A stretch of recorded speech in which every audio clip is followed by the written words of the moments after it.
Hello, welcome to the Learn English Lab. Today's podcast is 100 Daily Use Advanced Words to Elevate Your Communication. It's fantastic to be here. You know, we often get caught up in things like communication hacks or body language tricks. But today we are going right back to the foundation. To the absolute bedrock. To the bedrock. We're talking about the actual software code of your thoughts. The words you choose to broadcast your reality to the world. It's funny you mentioned software code because I have definitely had moments where my internal operating system feels a bit glitchy. You know that feeling? Oh, absolutely. You're in a high-stakes meeting or you're trying to explain a complex emotion to someone and you have this vivid, high-definition thought in your head, but the words coming out of your mouth are just, I don't know, pixelated. They're low resolution. That is the perfect way to describe it. Low-resolution language. Right, and I end up saying something really generic like, it was a good meeting, or he's a nice guy. Or I'm sad. I'm sad, yeah. And I know deep down that I'm selling the reality short. I'm giving the black and white sketch when I really wanted to deliver, you know, an IMAX movie. And that disconnect, that gap, is exactly what we want to solve today. The whole philosophy behind this deep dive is that language is a bridge. That's the core metaphor. A bridge. I like that. It connects your internal world, your ideas, your anxieties, your analysis, to the external world. Now, if that bridge is built out of a limited vocabulary, it's going to be a bit wobbly. It's going to be narrow. It's going to be shaky. You can't drive a heavy, complex idea across a rickety little footbridge. It'll just collapse. Or you just leave the heavy idea behind entirely and carry the light, simple version across, which is a shame, really. It is a tragedy. But if you build a strong, expansive bridge with advanced vocabulary, you can transport those heavy, nuanced ideas with total ease. Okay, but I think we need to be clear about something right away. Go on. Because I know what some people might be thinking. This isn't about sounding pretentious. No, not at all. We aren't trying to help people become that guy at the party who uses words nobody understands just to feel superior. That guy is so annoying. Incredibly annoying. The goal here is impact and fidelity. It's about having the right word at the right moment to be truly specific. It's the difference between using a blunt instrument and, say, a surgeon's scalpel. I really liked the analogy used in the material we're covering today. It compares a communicator to a painter. Yes, this is such a beautiful visualization. Imagine you're a painter, but your palette only has 3 colors: blue, red, and yellow. The primaries. The primaries. Can you paint a picture? Sure, you can make a sketch. You can show us a house and a sun. But can you capture the mood of a storm rolling in over the ocean? No way. Can you capture the subtle melancholy on a person's face? Not really. You need crimson, you need ochre, azure, charcoal. You need a rich palette to capture the true nuance of reality. So today, we're basically handing out new tubes of paint. We've curated a selection from the larger 100 words list, and we're going to break them down by category describing people, situations, the workplace, and emotions. And we'll provide real-world examples, not just definitions. We want to move these words from your passive memory, where you just recognize them, into your active toolkit. Let's dive in. Segment 1 is all about describing people and personalities. This is probably where I struggle the most. I mean, my default is always nice, smart, mean, or weird. It's so lazy. It's efficient, I'll give you that, but it's very low fidelity. People are infinitely complex. So let's take your word smart. You say someone is smart, but what kind of smart? Right. Are they book smart, street smart, emotionally intelligent? Correct. The word we want to upgrade to here is astute. Astute. It sounds sharp. It is sharp. The definition is having the ability to accurately assess situations or people and then turn that assessment to one's advantage. Okay, so that second part is the key. Turning it to one's advantage. That's the secret sauce of this word. You see, a professor might be brilliant with quantum physics, but be terrible at reading people. Yeah. That professor isn't astute. I know a few people like that. Astute implies a kind of shrewdness. An astute person walks into a meeting, notices the boss is in a bad mood, sees that the client is checking their watch, and they pivot their entire presentation on the fly to save the deal. So it's a proactive situational intelligence. That's a great way to put it. Think of a manager who notices that subtle tension between 2 team members, maybe just a glance or a tone of voice, and they step in to fix it before it explodes into a full-blown conflict. That's not just being nice. No, that's being astute. You're reading the tea leaves, you're seeing the game unfold in real time. I feel like astute is the compliment you really want to receive in the business world. I mean, smart is okay, but astute means you're a player. It absolutely commands respect. Okay, let's go to the other end of the spectrum. We all know someone who is just obsessed with details. We might call them a perfectionist, or if we're annoyed, maybe nitpicky. But what if we want to honor that trait? What if it's actually a really good thing? Then the word you need is fastidious. Fastidious. It means very attentive to accuracy and detail, having exceptionally high standards. But the whole vibe here is different from obsessive. How so? Obsessive sounds a bit pathological, doesn't it? A little unhealthy. Fastidious, on the other hand, sounds professional and diligent. So if I have a surgeon operating on my brain, I definitely want them to be fastidious. You absolutely do. You do not want a chill brain surgeon. You want someone who cares deeply about every single micron. Or think about a great editor. Right. A fastidious editor is the one who notices the tiny comma that's in the wrong place, or a small formatting error on page 94 that everyone else just missed. It really emphasizes a deep care for precision. So if I'm writing a performance review for an employee who drives everyone a little crazy with their double checking, but who also catches every single mistake, I could say, her fastidious nature ensures our final product is always flawless. Spot on. You've just turned a potential annoyance into a professional superpower. Love that. Now, let's talk social batteries. We usually describe people as introverted or extroverted, or maybe just friendly. But there's a specific type of person who doesn't just tolerate crowds. They need them. They feed on them. You are talking about the gregarious personality. Gregarious. It comes from the Latin word for flock or herd. It means being fond of company, sociable. But you have to be careful not to confuse this with just being talkative. That's a good point, because you can be talkative just because you're nervous. Correct. A gregarious person is the true life of the party. They are the ones who build these huge professional networks, not because they are trying to climb the ladder, but because they genuinely love the interaction. They feed off the energy of the herd. I have a friend just like this. We go to a grocery store, and by the time we leave, he's best friends with the cashier and has invited the security guard to a barbecue. It's totally exhausting for me, but for him, it's just natural. That is the definition of gregarious. He actively seeks out the crowd. Okay, shifting gears now to bravery. Brave is a staple word. Courageous is another good one. But what about the person who intentionally goes into the unknown, the kind of explorer vibe? The word for that is intrepid. Intrepid. It sounds like the name of a spaceship or an aircraft carrier. It does, and for good reason. It means fearless and adventurous. We often use this for historical explorers, but in a modern context, think of a war correspondent. Someone reporting from a conflict zone. Yes, a journalist traveling to a war-torn country to report stories that others are simply afraid to cover. That isn't just brave. Brave is standing up to a bully in the schoolyard.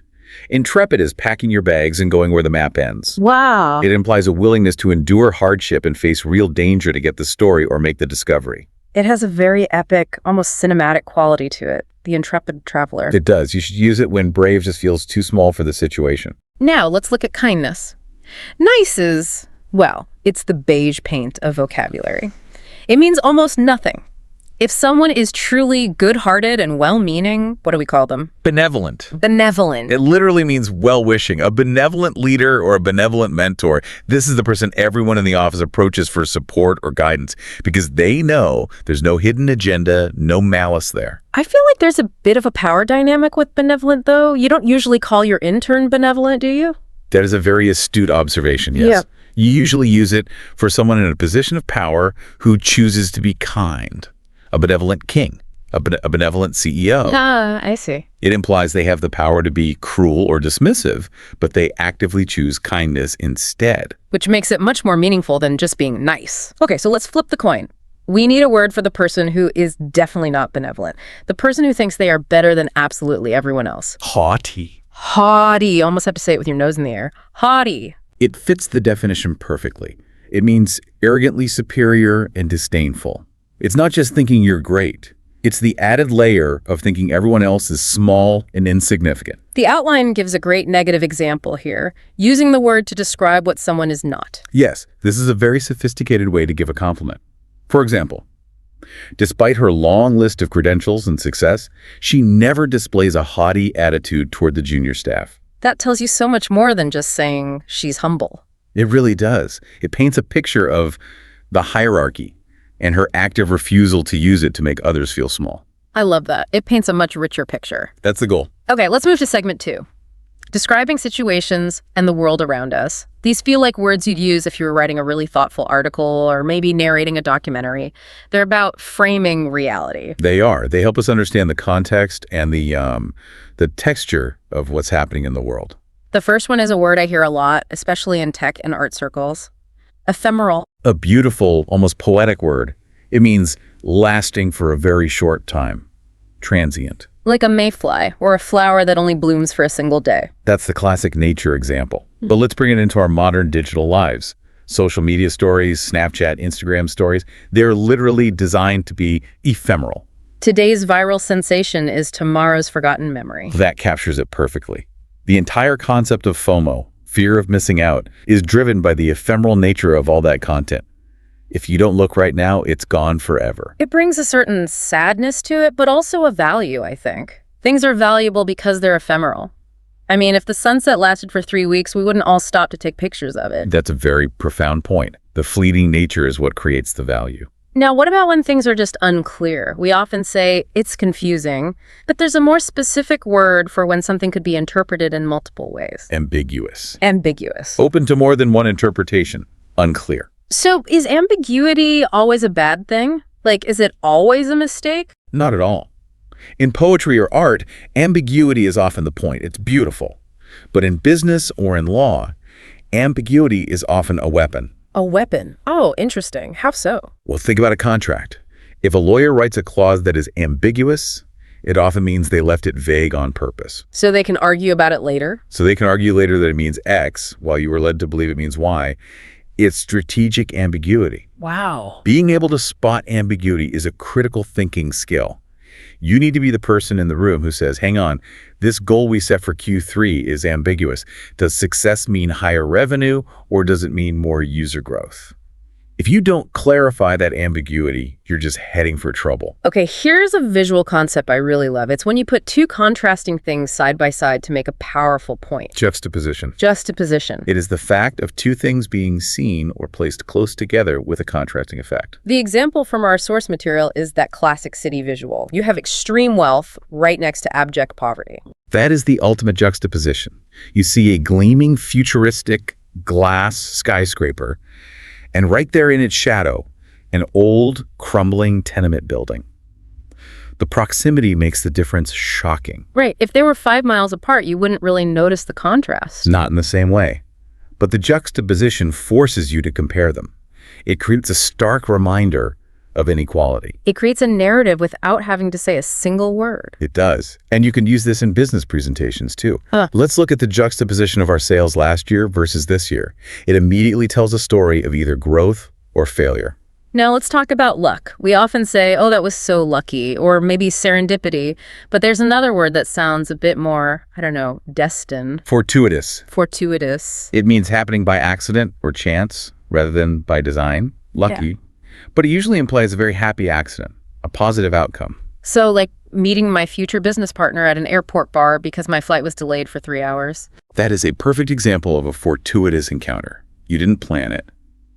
The delay itself was annoying, but the outcome was incredibly positive. It wasn't in the design, but it worked out beautifully.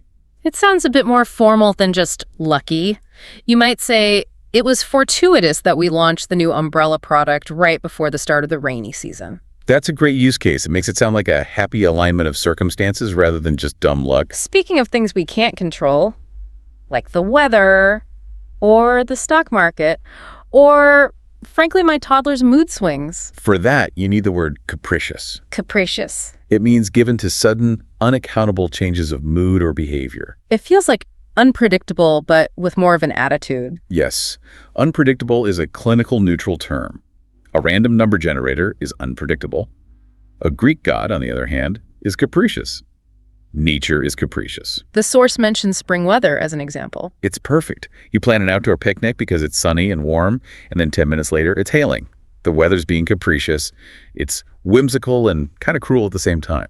And a capricious boss. Absolute nightmare. That's the boss who loves an idea on Monday and then fires you for proposing it on Tuesday. You can't plan around a capricious leader. It creates total chaos. That is a perfect segue into segment 3, Professionalism and action. These are the power verbs. I feel like if you want to sound authoritative in a meeting, you need to stop saying things like fix and help. These are high-leverage verbs. They signal competence and strategic thinking. So let's start with the diplomat's alternative to fix. Ameliorate. Ameliorate. To make something bad or unsatisfactory better. Okay, but why is this better than just saying fix? Fix is shorter, it's simpler. Think about the connotation, the psychology of it. If I walk into a struggling department and announce, I'm here to fix this mess, what am I doing? You're insulting everyone. I'm insulting everyone. I'm implying it's broken and that you all failed. It immediately puts people on the defensive. Ouch. Yeah. But if I come in and say, I want to implement new policies to ameliorate the working conditions, I'm acknowledging the difficulty without assigning any blame. I'm soothing the situation. It's constructive. It sounds much more sophisticated and collaborative, but what about the opposite? When you try to help, but you actually just pour gasoline on the fire. Then you have exacerbated the situation. Exacerbate. It means to make a problem, a bad situation, or a negative feeling even worse. I feel like this happens in arguments all the time. Constantly. A customer is angry about a late delivery. You get defensive and start arguing back, listing all the reasons it wasn't your fault. You haven't solved the problem. You've just exacerbated their anger. You took a level 5 problem and you cranked it up to a level 10. A good rule to live by for any leader is to always seek to ameliorate, not exacerbate. Simple but powerful. Okay, next up, bolster. To support or strengthen. To prop up. This feels very structural, like you're bolstering a weak wall with more supports. That's the origin, yes. But in a business context, we bolster arguments, we bolster team morale, we bolster our research efforts with new funding. So I could say, we need to bolster our Q4 numbers with a new marketing campaign. You could. It implies adding support to something that might be a bit weak or just needs a boost. Let's use this new data to bolster our pitch. It gives it more weight, more strength. And what if the team is just asleep? If they're low on energy and you need to kind of shock them into action. You need to galvanize them. Galvanize. That sounds electric. It is electric. It comes from Luigi Galvani, the scientist who studied bioelectricity in the 1700s. To galvanize metal is to coat it with zinc, but to galvanize a person is to shock or excite them into taking action. So a boring memo from HR is not going to galvanize anyone. Never. But a passionate speech from a leader, a real rallying cry, that can galvanize a community to act against an injustice. It's about converting that potential energy into kinetic action. I love that image. Now, a word that is in every single job description ever written, facilitate. It comes from the French word facile, which means easy.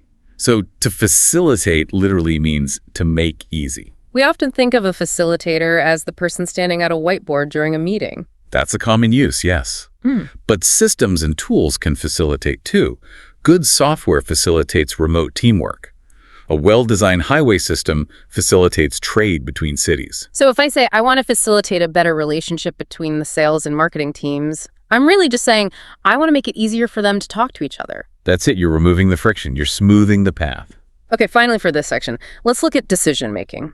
We often hear the word pragmatic, but let's upgrade to judicious. Judicious is a real heavyweight word. It means done with good judgment or sense.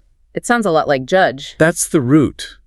It's not just about doing what works, which is pragmatic. It's about weighing all the options with wisdom and care. You make a judicious use of company resources. So it implies you aren't just spending money, you're thinking carefully about every single dollar. It implies wisdom and foresight. A judicious leader doesn't just jump on every new trend. They wait, they assess, and then they act with careful consideration. Let's move to segment 4, emotional intelligence and opinions.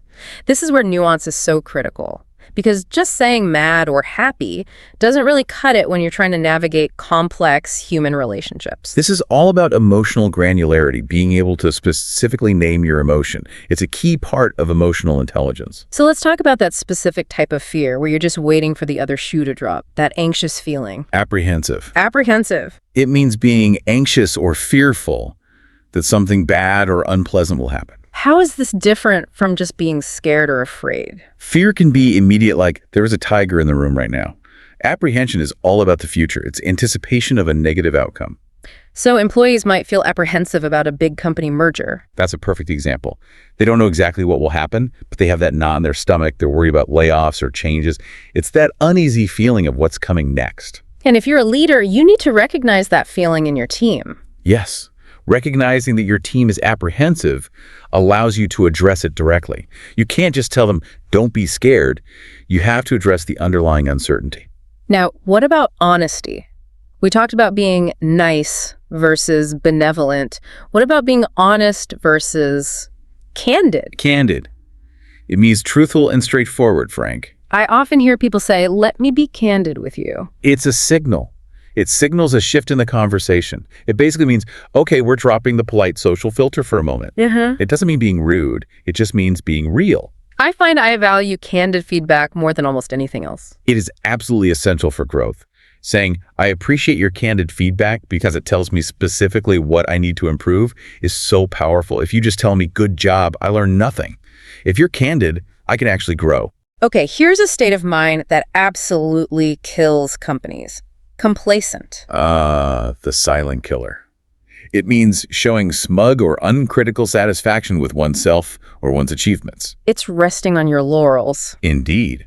Success is the #1 cause of complacency. A company dominates its market for a decade, they get rich, they get comfortable, and they stop innovating. They become complacent. And then some scrappy little startup comes along and eats their lunch. Happens every time. Being complacent means you're asleep at the wheel just because the road has been smooth for a while. You stop scanning the horizon for danger. A very dangerous state to be in. Now let's talk about anger. But not just, I'm mad. I mean the kind of anger you feel when you've been cheated or treated unfairly. Indignant. Indignant. This is anger or annoyance provoked by what is perceived as unfair treatment. So it has a moral component to it, doesn't it? It absolutely does. It's a kind of righteous anger. If a waiter accidentally spills water on you, you might be annoyed. But if that same waiter deliberately overcharges you on the bill and then lies about it, you are indignant. Your sense of justice has been violated. That's a really useful distinction. It legitimizes the anger. And let's end this section on a high note. We're not just happy, we are victorious. Jubilant. Jubilant. It means feeling or expressing great happiness and triumph. Triumph seems to be the key word there. Yes. You're happy when you find a $10 bill on the street. You are jubilant when your team wins the World Cup after a dramatic final. You are jubilant when you finally close the deal of the century after months of hard work. It involves celebrating, shouting, maybe some confetti. It's loud joy. It's pure, unadulterated triumph. I can picture it perfectly. Okay, segment 5. This is about nuance in degree, change, and certainty. These are words that describe how things happen, the size, the speed, the probability. These are the measurement words, the qualifiers. Let's start with growth.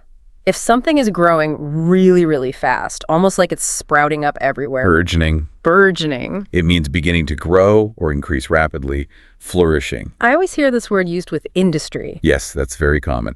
A burgeoning tech industry in a city. It implies this organic, rapid life. It's budding, it's expanding. It's not just getting bigger in a linear way.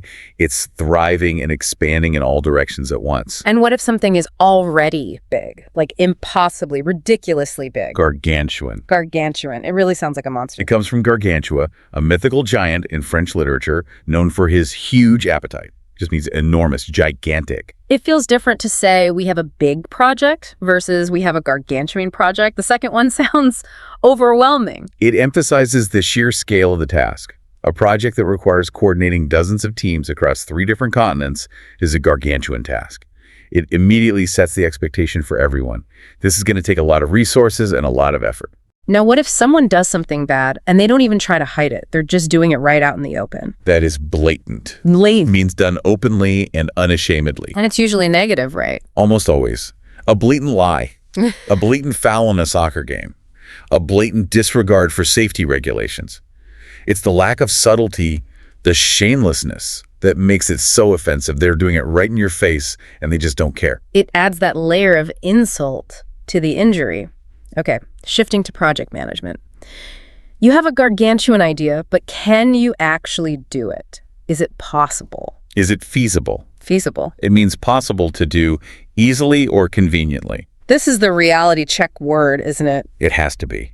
In every meeting where people are brainstorming these huge ideas, someone needs to be the one to ask, okay, this sounds amazing, but is it feasible?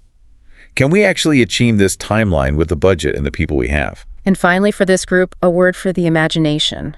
For when we want to step outside of reality just to test an idea. Hypothetically. Hypothetically. based on a suggested idea or theory, not reality.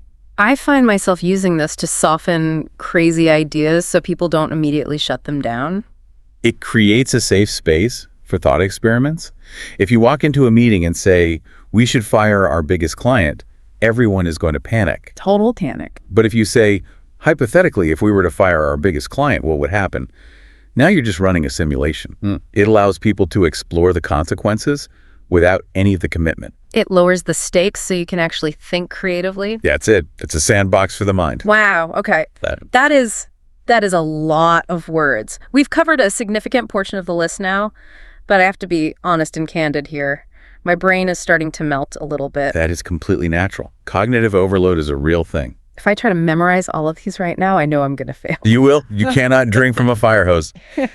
So let's move into our final segment, segment 6, strategies for implementation. How do we actually make these words stick? Okay, strategy number 1 is simple. Start small. Please, start small. Do not try to revamp your entire vocabulary by Tuesday morning. It won't work. Pick 3 words from this deep dive. Just 3. So maybe astute, ameliorate, and candid. Perfect. Now focus only on those. For the next week, try to use them in low-stakes environments. Put them in an email to a friend. Write them in your personal journal. Use them until they feel natural coming out of your mouth. Right, because if you try to force a word you aren't comfortable with in a high-stakes presentation, you'll probably stumble. You will stumble, and then you'll be afraid to ever use it again.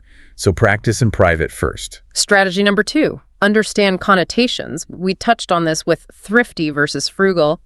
This is so crucial. Synonyms are rarely identical. Thrifty and frugal both mean saving money, that's true. But thrifty sounds clever and resourceful. Yeah, like you're good at managing your resources. Whereas frugal can sound a bit joyless or, austere. And then cheap is just a straight up insult. So precision really matters. You need to know the vibe of the word, not just the dictionary definition. That is what elevates your communication. Knowing which shade of blue you are painting with. Strategy number 3, personal connections. You call this the Uncle Bob strategy. Our brains are wired for stories and people, not for abstract dictionary entries. So if you want to remember the word gregarious, don't just memorize the definition. Think of the most gregarious person you know. My friend at the grocery store. That's him. Hook the word gregarious onto your mental file of that friend. Now, every time you see him or think of him, that word will trigger. You're using pre-existing neural pathways. It's much easier.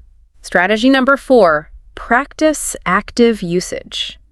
Reading isn't enough. You have to speak these words out loud. The muscles in your mouth actually have muscle memory. It feels weird to say ameliorate out loud the first few times. It can feel a little clunky. It does. You feel like you're an actor delivering a line. You have to push through that awkwardness in private. Maybe you're talking to yourself in the car, I don't know, so that it flows naturally when you're in public. And finally, strategy number 5, reading. This is the long game.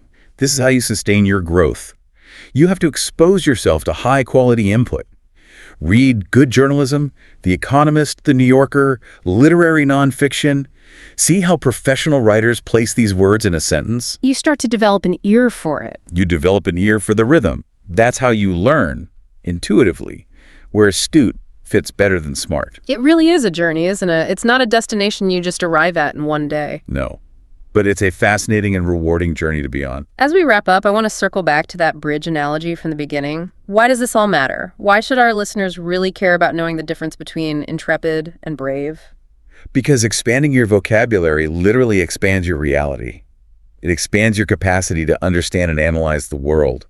Once you have the word ambiguous, you can suddenly see ambiguity everywhere, where before you just saw general confusion. Once you have the word complacent, you can spot a threat to your business or your career that was completely invisible to you before. So language literally shapes thought.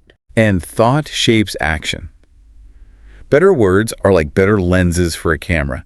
They let you see the world and yourself in high definition. I love that. So here's our challenge to you, the listener. Don't just let this deep dive be ephemeral. Make it enduring. Pick one word, just one. Maybe it's galvanize. A great choice. And find a way to use it 3 times today. In an email, in a conversation, even just in your own head. See how it changes the energy of your thought. See how it makes you feel when you use it. And watch your palette start to fill up, slowly but surely, with new colors. This is a wonderful process, so enjoy it. And before we go, please make sure to like, share, and subscribe to this YouTube channel. It really helps us to keep bolstering your vocabulary with these deep dives. Absolutely. Thanks for learning with us today. Until next time.